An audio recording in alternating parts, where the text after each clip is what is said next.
कहते हैं जहाँ पर भगवान के नाम का निरंतर कीर्तन होता हो, श्रीमद् भागवत कथा होती हो और भगवान के नाम की चर्चा होती है, वहाँ पर हमें जरा सा भी हस्तक्षेप नहीं करना चाहिए। ये शास्त्र में भी लिखा है, यदि हम वहाँ पर जरा सी भी अपना हस्तक्षेप करते हैं या टीका टिप्पणी करते हैं तो हमें उसका दोष का परिणाम भुगतना पड़ता है।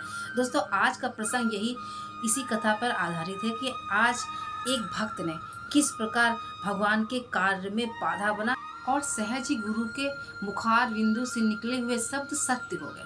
नमस्ते दोस्तों, मैं हूं नीलम। आज का प्रसंग बहुत ध्यान से सुनिए क्योंकि जहाँ पे धर्म कार्य हो रहे हो, भगवान के नाम की चर्चा हो रही है, वहाँ हमें जरा सा भी हस्तक्षेप नहीं करना चाहिए क्योंकि वहाँ पॉजिटिविटी इतनी ज़्यादा होती है कि भगवान स्वयं आके वहाँ बैठते हैं और उस कथा और प्रसंग भगवान श्री जहाँ भागवत कथा होती है वहाँ आके बैठते हैं और अपनी उपस्थिति दर्ज कराते हैं और वहाँ पर हमें जरा से भी यदि हम बाधक बनते हैं तो उसका हमें दुष्परिणाम भुगतना पड़ता है। इसलिए आज का प्रसंग बहुत ध्यान से सुनिएगा क्योंकि आज के प्रसंग में यही सीख मिलने वाली है कि किस प्रकार एक भक्त ने भगवान के श्रीमद् भागवत कथा में हस्तक्षेप किया और घोरी कथा में बाधक बना और उसे किस परिणाम का भुगतान करना पड़ा। चलिए दोस्तों, कथा प्रसंग को शुरू करते हैं। मथुरा में है अस्कुंडा घाट, जहाँ के व्यास पीठ पर बैठ के एक बहुत बड़े महात्मा जो गौड़िया संप्रदाय के थे बैठकर श्रीमद् भागवत कथा ये रोज करते थे, निरंतर रोज करते थे, एक दिन का भी नागा नहीं होता था। वो कथा ऐसी करते थे कि आसपास के लोग एकत्रित हो जाते थे और जो आश्रम में लोग रहते वो हो जाते थे। 20-25 लोग ऐसे आश्रम के हो जाते थे, 40-50 लोग की भीड़ रोज इकट्ठा होती थी। उनको एकत्रित करके वो लोग रोज भागवत कथा का यश गान करते थे और आसपास के गांव के लोग एकत्रित हो जाते थे। लमसम 50-60 लोग की भीड़ इकट्ठा हो जाती थी। उनको एकत्रित करके वो महात्मा रोज श्रीमद् भागवत का व्यासपीठ पे बैठ के भागवत कथा का यश गान करते थे। सब लोग बहुत ही मन से उनकी कथा सुनते थे क्योंकि बहुत अच्छी वो कथा सुनाते थे। तो श्रीमद् भागवत की कथा ये रोज होती थी और सब लोग आते थे, भोजन पाते थे, वहाँ भंडारा होता था रोज। ये ऐसा रोज होता था प्रतिदिन। ये मथुरा में अस्कुंडा घाट है, वहाँ की काफ़ी वर्ष पूर्व की ये बात है।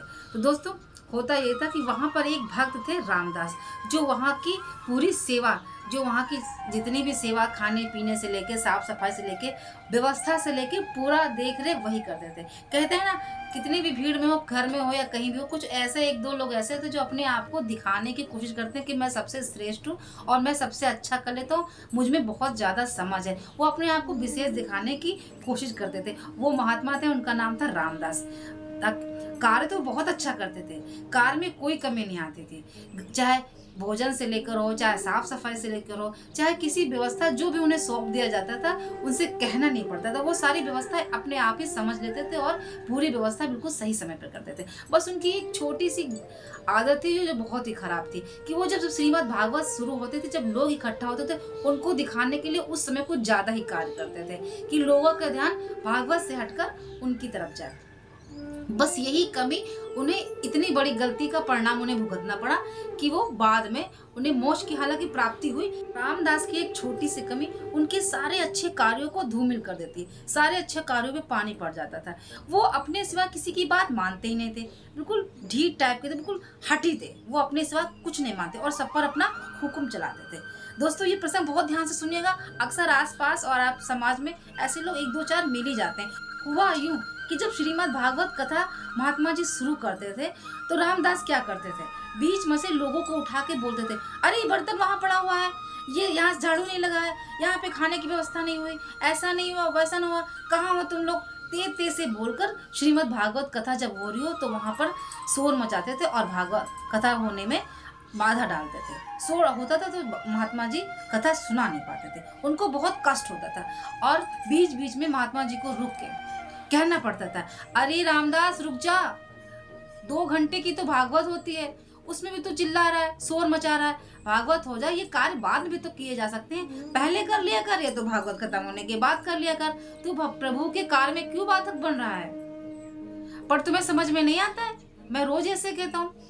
पर रामदास क्या था, रामदास ने भी जवाब दिया ऐसे ही। ये ऐसा रोज चलता था। महात्मा जी रोज उन्हें ऐसे कहते थे और रामदास बस चिल्ला के ऐसे कहते थे कि आपको क्या, आपको तो 2-4-10 लोग को इकट्ठा करके कथा सुनाना होता है और बाकी ये सब कार्य कौन करेगा। ये जो व्यवस्था फैली पड़ी है, बर्तन यहाँ पड़े, भोजन नहीं बना है, सफाई नहीं हुई, चद्दर वहाँ पड़ी है, दरी बिछानी है, ऐसे ऐसे, ये सब कैसे करेगा, कौन करेगा, आप करेंगे, कौन करेगा। ये सब फैला पड़ा है, इसी पे तो करना बहुत जरूरी है। और आपको क्या, बस 2-4 लोग को इकट्ठा करके बैठ जाते हो और शुरू कर देते हो कथा सुनाना। ऐसा रोज चलता था। महात्मा जी बहुत मतलब गुस्सा आ जाते थे पर कुछ कह नहीं पाते थे। पर उनका यही था कि रोज जब बाधा बनता था रामदास ऐसे ही, तो एक दिन क्या हुआ, एक दिन गुस्से में महात्मा जी ने कह दिया, अरे रामदास, बंदरों की तरह इधर उधर तुम उछल उछल के जो महात्मा जी ने कहा, रामदास तुम जो भागवत कथा में उछल उछल के दौड़ मचा के बर्तन इधर से उधर पटक रहे हो, शोर आ रहा है, जो कथा में बाधक बन रहे हो बंदरों की तरह, तुम्हें अगले जन्म बंदरों का ही मिलेगा और बंदर की तरह ही तुम इधर देखो। अरे थोड़ी देर बैठ के कथा सुन लो, तुम भी थोड़ा पुण्य कमा लो, कथा सुनने से तुम्हें मोक्ष की प्राप्ति होगी। सब सुन रहे हैं, तुम भी आगे कर लो, कार्य बाद में हो जाएंगे। हर प्रकार से उसे समझाने की कोशिश की, पर वो इतना हठी था कि गुरु जी की बात मानता ही नहीं था। लाख समझाते गुरु जी कि 2 घंटे की भागवत है, तुम पहले कर लिया करो, या तो फिर कथा होने के बाद पश्चात ये कार्य किया गया हो। बीच में तुम बर्तन फेंक रहे हो, इधर से उधर तुम टहल रहे हो, बीच में लोगों को उठा उठा के उनसे काम बता रहे हो, खुद तो सुनते नहीं और दूसरे के कार्य में सुन रहा है तो उसको तुम सुनने नहीं देते हो। महात्मा जी ऐसे ही कहते, पर रामदास अपने सिवा कोई बात मानता ही नहीं था, इतना हठी था। उसे बस काम, बस वो गुरुजी से एक ही बात कहता, आपको तो करना नहीं, किसी को तो करना नहीं, ये कौन करेगा? आप तो 2-4-10 लोग को इकट्ठा करके शुरू हो जाते हो कथा सुनाना, फिर ये कार्य कौन करेगा? फिर एक दिन क्या हुआ, महात्मा जी बहुत गुस्सा आ गए, उन्होंने कथा सुनाना बंद कर दिया। कहा चलो मैं आज नहीं सुनाऊंगा, आज कथा नहीं होगी, ये अपना काम ही कर ले। और गुस्से में कह दिया, तुम बंदर ही बनोगे, बंदरों की तरह उछलते हो, तुमने इतना बड़ा गलत कार्य किया है, बाधा बने हो भागवत कथा में और तुम बंदर ही बनोगे। बस सहज ही ऐसे कह दिया, उनकी कोई मनसा नहीं थी, गुस्से में कहा हो, बस मतलब मुंह से निकल गया सहज ही। गुरु कह देता ना, गुरु के मुंह से कुछ भी वाणी निकलती वो सत्य होती, इसलिए गुरु का आशीर्वाद और मुंह से निकले हुए अच्छे बुरे शब्द कोई भी दिल से कह दे तो पूर्ण होता है। बस वैसे ही गुरु जी ने सत्य कह दिया, ऐसे ही सहज ही तुम बंदर ही बनोगे, बस ऐसा ही हुआ। एक दिन क्या हुआ, रामदास जी को बहुत तेज का बुखार आया, डेंगू बुखार हो गया, इतना ज्यादा बुखार हो गया कि लोगों ने पता किया कि रामदास क्या हुआ, रामदास तो उठ नहीं रहा है, इतना तेज बुखार उतरने का नाम नहीं ले रहा। इतना बुखार हुआ कि शरीर उनका पूरा हो गया और रामदास स्वर्ग सुधार आ गए। गुरु जी को पता चला कि रामदास अब स्वर्ग सुधार गया, शरीर पूरा हो गया। गुरु जी को बहुत बुरा लगा कि हाँ, कार्य बहुत अच्छा आदमी था, लेकिन वो भागवत कथा में बाधक बनता था, लेकिन इंसान बहुत अच्छा था। सबने कहा क्या कर सकते हैं, जब शरीर पूरा हो गया तो उसे जाना ही है। फिर क्या किया, उन्हें अग्नि दिखा के जल में जल समाधि दे दी गई। फिर कुछ दिन के बाद क्या हुआ, एक आश्चर्यजनक बात ये हुई कि कुछ दिन के बाद जब भागवत कथा, गुरुजी ने कहा कि अब 1-2 महीने हो गए हैं और कब तक ऐसे बैठा रहा जाएगा, जिसे शरीर पूरा होगा उसे तो जाना है, हम सबको जाना है। रामदास चला गया तो क्या भागवत कथा नहीं होगी? ये धर्म कार्य रुकने नहीं चाहिए, धर्म कार्य फिर से होने चाहिए, भागवत कथा हम शुरू करेंगे। सबने योजना बनाई और भागवत कथा शुरू करने का निश्चय किया, सबने व्यवस्था की और फिर से शुरू हुई भागवत कथा। फिर क्या देखते हैं, जब भागवत कथा जैसे उन्होंने मंत्र पढ़ना शुरू किया, वैसे ही नन्हा सा छोटा सा बंदर पुरानी वाली दीवार से, भागवत कथा जहाँ होती बगल में एक पुरानी वाली दीवार भी है, वहां से कूदकर जहाँ भागवत कथा हो रही थी, जहाँ व्यासपीठ पे महात्मा जी बैठे थे, वहीं पे आकर सामने बैठ गया। सब लोग उठ के खड़े हो गए, अरे ये क्या हुआ, एक बंदर कूद के आके बैठ गया, ऐसा कैसे? इंसान होता तो समझ में आता, एक बंदर छोटा सा नन्हा सा प्यारा सा बिल्कुल बंदर आके बैठ गया गुरु जी के पास सामने। गुरु जी को प्रणाम किया, सब भौचक के देखते रहे कि अरे ये क्या हुआ। गुरु जी को प्रणाम किया और आंसू बह रहे थे, झरझर झरझर आंसू बह रहे थे। और जहां पे लोग बैठे थे उसी के पास में सबसे आगे पंक्ति में बैठ गया और गुरुजी की भागवत सुनने लगा। गुरुजी समझ गए ये तो रामदास है, तो गुरुजी ने सहज किया, अरे रामदास तुम वापस आ गए, अब इस तरह से आए हो। गुरुजी को अपनी कही हुई बात ध्यान आती है कि मैंने तो रामदास जी को सहज ही कह दिया था कि तुम बंदर बन जाओगे, और ये तो बंदर बन गए और सहज ही आ गए भागवत कथा सुनने के लिए। फिर क्या हुआ, गुरुजी ने कहा, अरे रामदास तुम वापस आ गए कथा सुनने के लिए, तो ठीक है बेटा आ गए, मेरी बात नहीं मानते थे, अब इस रात तुम आके भागवत कथा सुनोगे, चलो कोई बात नहीं, आ ही गए हो तो कथा सुनो। वो गुरुजी के चरणों में गिर के हाथ जोड़ के इसे माफी मांग रहा हो अपनी भाषा में, और आंसू इसके बंद ही नहीं हो रहे थे और गुरुजी भी रोने लगे। कितना प्रेम लगाव हो गया था। किसी से भी हो जाता है, जब हम साथ रहने लगते हैं तो प्रेम हम इंसान है अब हो ही जाता है। और रामदास तो बहुत ही काम करता था, उसकी एक बुरी आदत ने इस परिणाम तक उसे पहुंचा दिया। गुरुजी समझ गए कि मैंने सहज ही इससे कह दिया कि तुम बंदर बन जाओ, और वो बंदर बनकर आ गया। तो गुरुजी ने कहा ठीक है, तुम आ ही गए हो तो बैठ के कथा सुनो। और जब बैठ के कथा सुना, और जब कथा होती जब उतनी देर बैठता, और जब 2 घंटे की पूरी कथा सुनता, कथा सुनने के बाद 2 घंटे की जब कथा होती तो पूरी सुनता, और कथा सुनने के बाद बस छलांग लगाता और चला जाता, और फिर जब कथा होती फिर आ जाता। 2 महीने तक वो लगातार ऐसे सुनता रहता और प्रसाद लेता। जो प्रसाद उसे देते थे गुरुजी वही लेता और लेके चला जाता।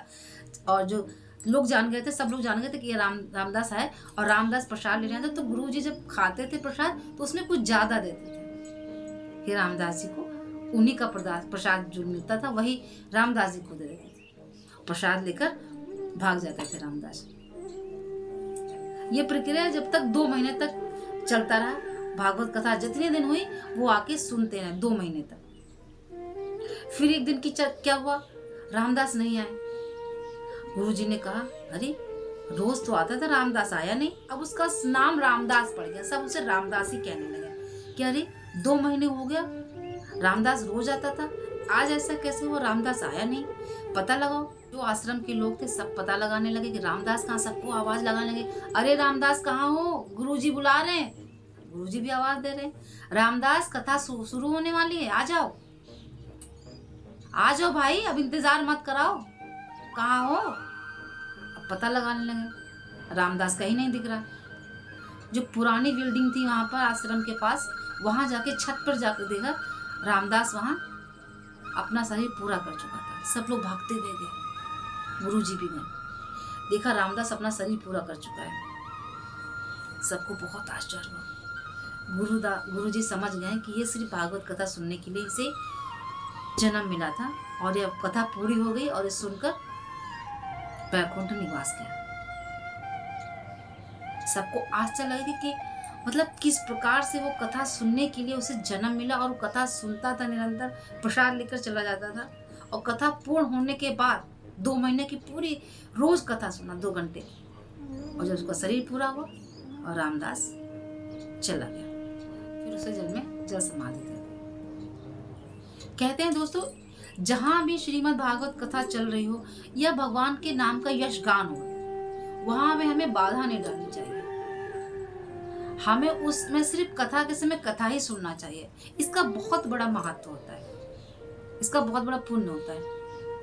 यदि हम किसी की कार्य में बाधक बनते हैं, या हम किसी कार्य में हस्तक्षेप करते हैं या मना करते हैं कुछ, तो इसका शास्त्रों में लिखा है कई प्रकार से हमें इसके भोग भोगने पड़ते हैं।